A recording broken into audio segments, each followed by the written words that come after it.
My name is Thacker. I'm here representing Workers' World Party and Fight Imperialism Stand Together. We're two working class organizations engaged in the struggle against police brutality. And before I continue, I'd like to thank the Rockford Anti-Racist Network and the Unitarian Universalist Church for organizing this demonstration.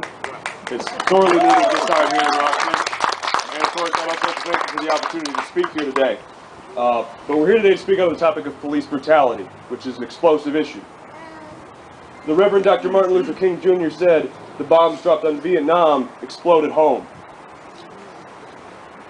And he could have just as easily have substituted Iraq, Afghanistan, Pakistan, Syria, Yemen, Libya, or any other of the countries currently or recently bombed by the U.S. in the place of Vietnam, were he still with us today. On point, police have murdered more than 5,000 U.S. citizens in the last 13 years.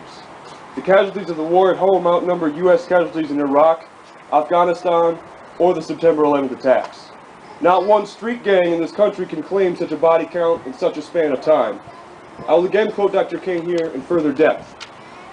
"As I have walked among the desperate, rejected, and angry young men, I have told them that Molotov cocktails and rifles would not solve their problems. They ask and write me, so what about Vietnam? They ask if our nation wasn't using massive doses of violence to bring about the changes it wanted. Their questions hit home, and I knew that I could never again raise my voice against the violence of the oppressed in the ghettos without having first spoken clearly to the greatest purveyor of violence in the world today, my own government. We cannot ignore the systematic and systemic persecution of black and brown people by the police in this country.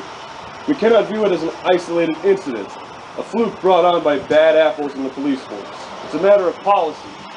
No fluke, no number of bad apples in the basket can account for the horribly inflated rate at which people of color are brutalized, incarcerated, or killed outright by the police. The bombs that fall in Palestine, built in the U.S., explode at home.